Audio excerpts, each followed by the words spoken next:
Praise God from whom all blessings flow. Praise Him, all creatures here below. Praise Him above, ye heavenly host. Praise Father, Son, and Holy Ghost. Amen.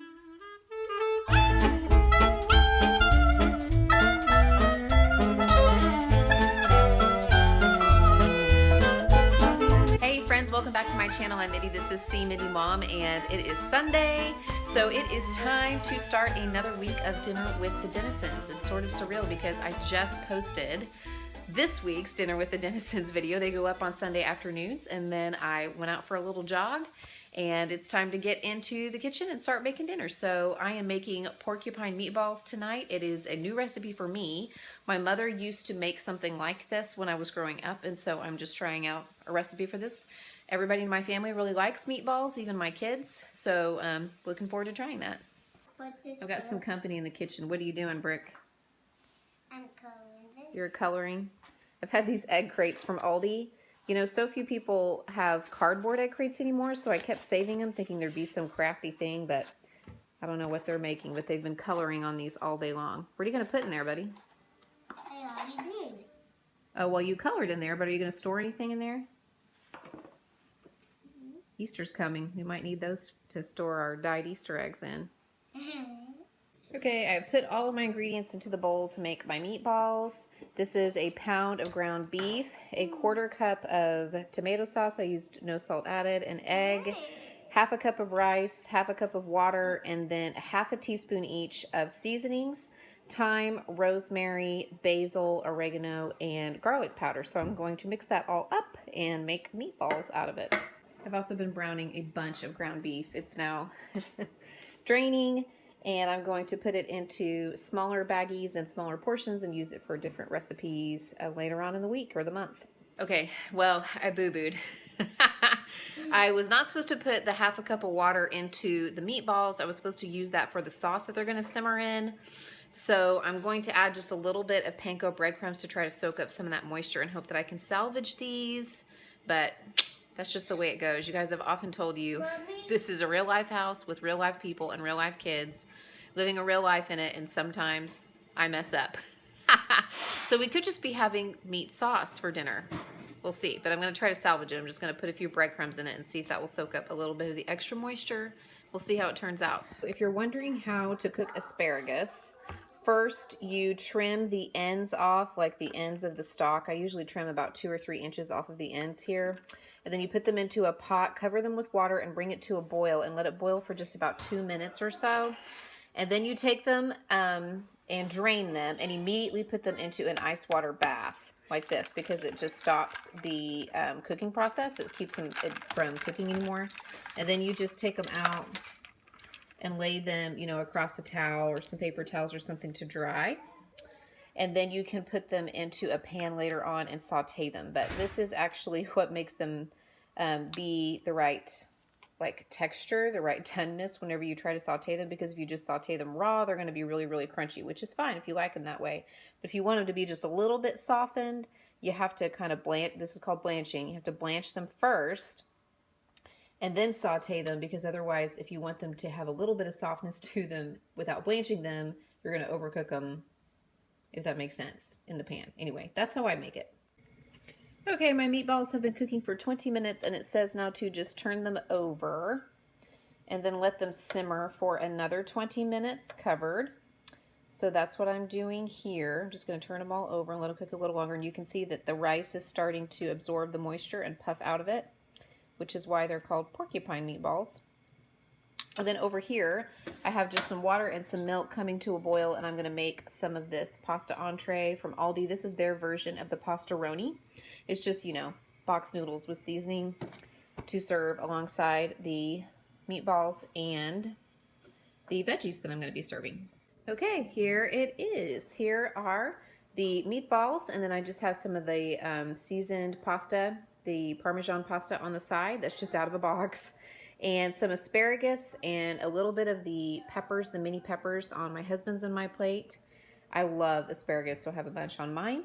And then the kids' plates, I started out my younger daughter with just one meatball because she's the least likely to eat meat.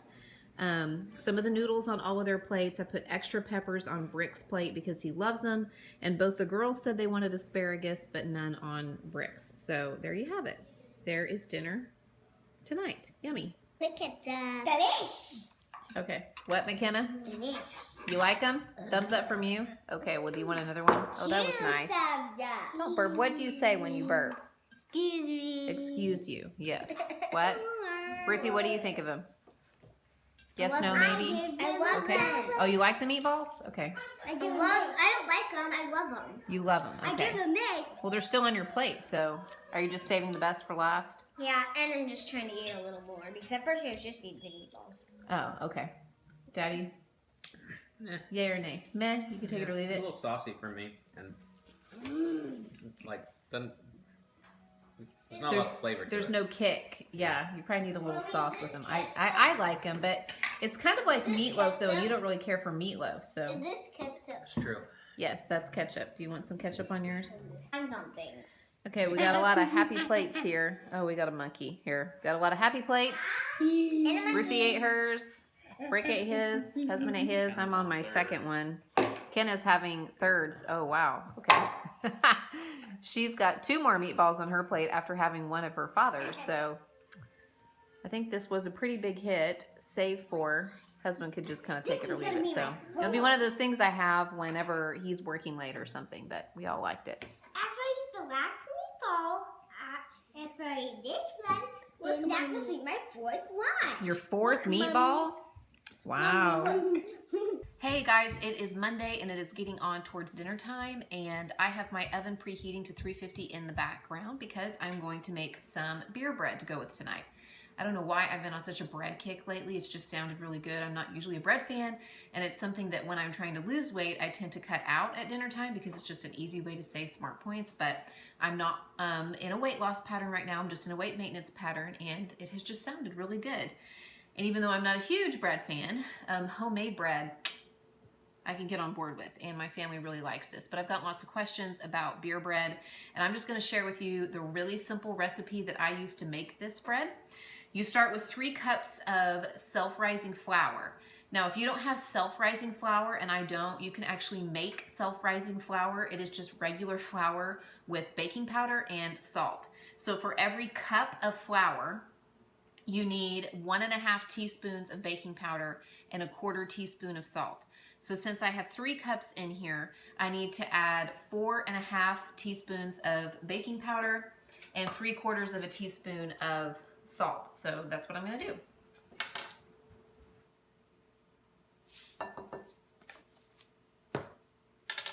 I'm just going to give that a little stir, and voila, we have self-rising flour. Again, if you want to start with self-rising flour, you can skip this step, but if you don't have it, there's nothing too special about it. It's just regular flour that has salt and baking powder in it, okay? Now, to my 3 cups of self-rising flour, I am going to add a tablespoon or so of sugar. This is a teaspoon. 3 teaspoons is a tablespoon, right? Or is it 4? I don't know, so I'll do 4 just in case. All right. And then I am just going to pour 1 12-ounce beer into that. Now, you can use any kind of beer. I recommend using like a light beer or a pale ale or a wheat beer. I have not tried using darker beers like a Guinness or something before. I've heard from people who tried it that is not that good. That's just what I've heard. But I tend to just go with something that's a little on the lighter side. This is just a plain old Miller Lite that I'm using tonight. And I'm just going to pour that in. Obviously, what happens to alcohol when it gets heated is that the alcohol evaporates or whatever. I mean, this bread is not alcoholic when it's done baking, just no more than using wine in a sauce. You know, the alcohol cooks out of it, but you don't need to use any yeast with this bread because the alcohol basically serves in place of the yeast, or at least that's how I understand it. So all I'm going to do is stir that up, and then I'm going to put it into a loaf pan. I have sprayed a little nonstick spray on this, and I'm just going to put my bread dough into the loaf pan. It does not have to be super smooth. That's why I do not use like a KitchenAid or a hand mixer on it. It can be lumpy, that's just fine. You don't want to overmix it anyway. Now, I like to add just a few pats of butter to the top of mine, just because that butter will melt while it bakes, and it will just kind of give it like a golden, it'll make the top really golden, and it'll make it that kind of crispy, crusty top that we like on this bread. So I just put a few pats of butter across the top like that. Some people melt the butter and put it right in the dough. There's all kinds of recipes for beer bread. This is just the one that I use. So I'm gonna pop this into my oven for about 40 to 50 minutes. I usually check it after 40 minutes just to see. And if I feel like it needs a little more time, I'll add a little bit more time. But you know, ovens vary, so be sure that you check it. But I'll pop this into a 350 oven and check it after 40 minutes, and we'll go from there. I have actually spent quite a lot of time in the kitchen the last 2 nights doing some recipes that were, you know, a little more involved. I mean, they had more ingredients and took more time. So tonight I am just doing some good old hamburger helper. This is the Great Value brand, so we're gonna try it out and see if we like it. It's just the cheeseburger mac. And my kids like this, my husband's, who wants more than one husband? Ugh, I think I'd wanna do that. My kids and my husband like this, and so do I. And I know a lot of people are like, oh my gosh, hamburger helper, it's so processed, you can make it from scratch, or I can't believe. Listen, anybody who says they don't like hamburger helper, sometimes I think they're lying. It's delicious, okay? And it's easy, so I'm gonna do that. And I'm just gonna roast some zucchini and zucchini squash, and then I've got my beer bread going in the oven here. So that's gonna be dinner tonight, just real simple, keeping it simple tonight. I have my veggies ready to go in the oven. And all I do when I'm roasting vegetables is chop them up and throw them in a big Ziploc bag with a tablespoon or 2 of olive oil. Give them a good toss, spread them out across my baking sheet, season them however I wanted. I just used some garlic, salt, and pepper tonight. And then I will pop them into a 350-degree oven for about 10 to 12 minutes. That just depends on how firm or soft you like your veggies, so you can adjust the cooking time accordingly, but that's about what I do. The babies are eating their dinner. We are outside on the patio. Whether there's a can of Pringles right there in front of McKenna's. Show me what you have, buddy. We have some hamburger helper and some veggies and some bread. Hubby and I are gonna eat in just a little bit, but we are enjoying nice fire in the chimney, the sound of the pond. It is the first night that we've been able to eat out here on the patio. It is Tuesday. I have to think for a second. It's Tuesday night. I'm in the kitchen. I already have the chicken in the oven. It is the easy baked chicken breast from Skinnyish Dish. I made this a few weeks back and it was absolutely delicious. The secret is apparently to brine the chicken in a saltwater solution for a few hours before you season it and put it in the oven to bake it. And that just makes it, at least last time when I made it, like really juicy and tender and just really flavorful. We really liked it, so I'm making that again. She does say to be careful if you are buying the trimmed and ready or the you know, thin cut chicken breasts, because sometimes those are already pre-brined, so just make sure that you check the package, because you don't want to brine it again if it's already been brined. So that's what we're having tonight, and I'm gonna make some, I'm probably just gonna throw a can of green beans on the stove for the kiddos for their veggie and maybe make me a salad. Husband is getting home really late tonight, so he's not gonna be with us for dinner. And I think I've got some pasta on the stove. I think I'm gonna make some carbonara, and I'll show you how I do that. It's just really easy, simple pasta dish that you can serve on the side. I eat it, you know, as a meal whenever I'm by myself. I'll show you how I do that. I am making my version of just like a really easy carbonara to go alongside with our chicken tonight. And I just have some spaghetti that I have cooked to my doneness. It's not really al dente, but it's not overcooked. I have drained it and then put it immediately back into the pot, so it is very hot. My stove is off. I'm going to season it with just a little bit of garlic salt, just because I like that. And then I'm going to crack 2 eggs.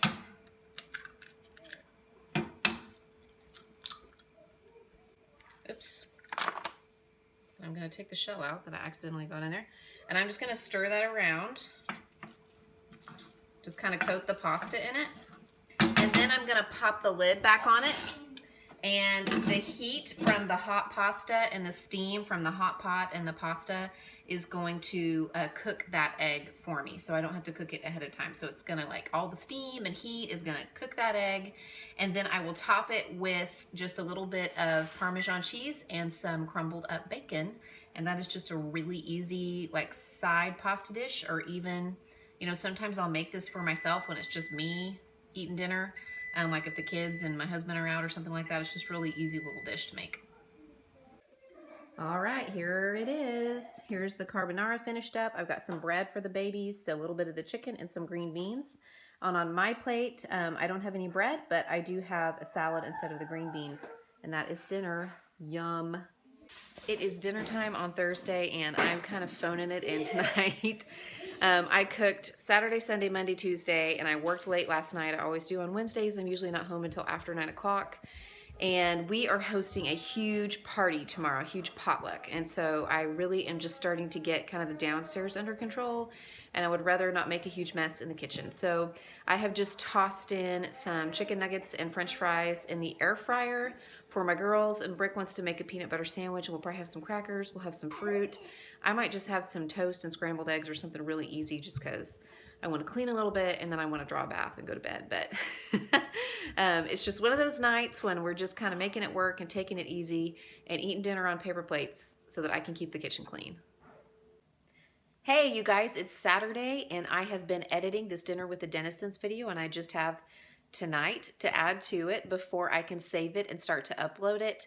Tonight, we are just going to eat some leftovers from the potluck that we hosted last night. I wish I would have gotten some video, at least just of the spread from last night. I meant to, and I just got busy talking with friends and chatting with the kiddos that were here and just kind of getting to know some of our new friends and coworkers here in Tulsa. So I didn't get any video from last night, but we had just some, you know, chips and dips and some yummy little sausages and a few little desserts and things that were left here from last night. So we're just going to kind of eat up on those things. I didn't want to do any cooking and make a lot of leftovers because it is the front end of spring break for us. And tomorrow we are going to take the children to meet up with their grandparents, and they're going to spend the week with them. And my husband and I are going to have several days here without any children. So needless to say, Dinner with the Dennisons next week is probably going to look very different.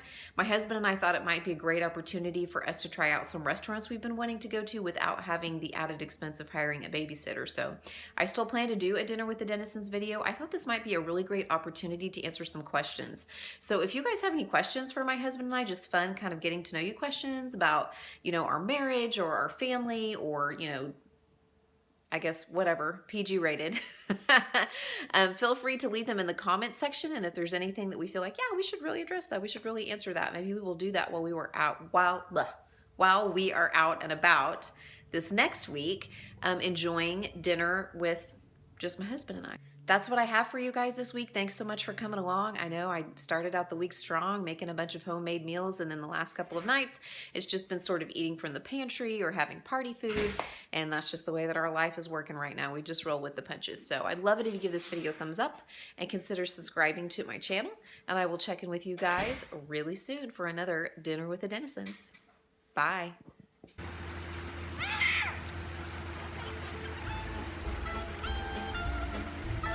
There you go. Good stop. Oh, shoot it, Brick!